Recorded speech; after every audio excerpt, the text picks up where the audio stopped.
How do you see Inaratu's push for making a connection between everyone? So obviously everyone is super different in this movie.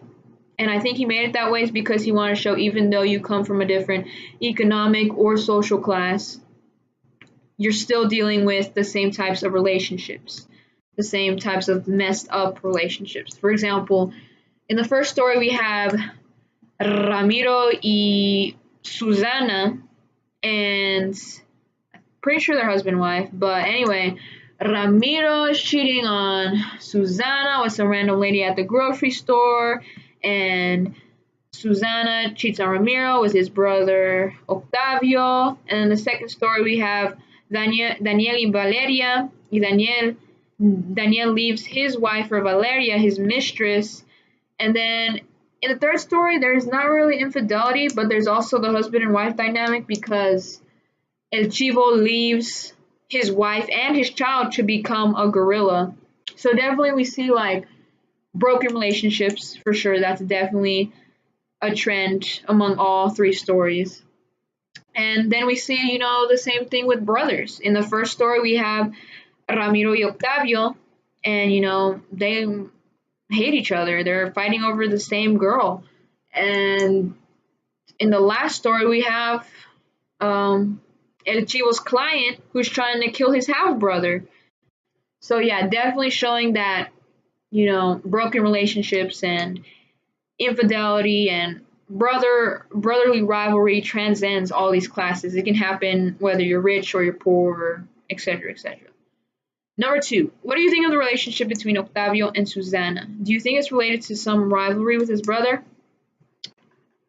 I don't think Octavio went out like Octavio wasn't like, hey, look at that girl with my brother. I'm totally going after her just because she's with my brother. No, it wasn't like that.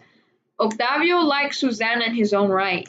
He was obsessed with Susana because he was obsessed with Susana. It wasn't because, oh, she's with my brother, I gotta go take that girl. No. He even says it like, I loved her before he did.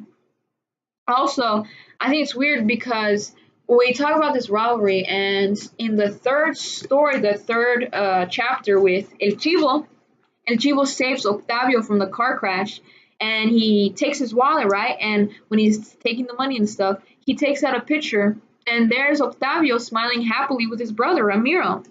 And I just thought that, I found that strange. For one, they're like happy in a photo together, and two, the photos you keep in your wallet, they're of your loved ones. Like, if you're in someone's wallet, you're special, So it's kind of like maybe this rivalry happened when Susana entered the picture. Maybe it wasn't always like this.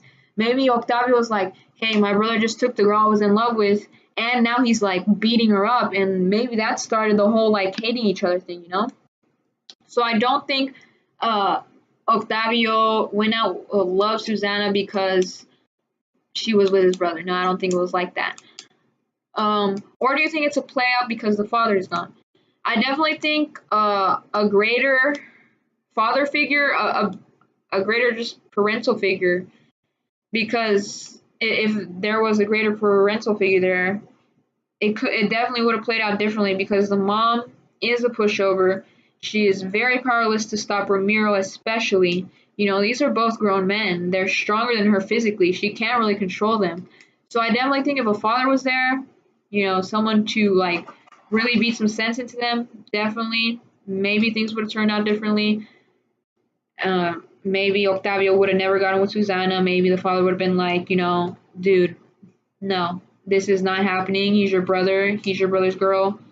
And he would have like knocked some sense into him. But yeah, if there was a father, things definitely would have turned out differently. And thank you very much. I hope this isn't too long.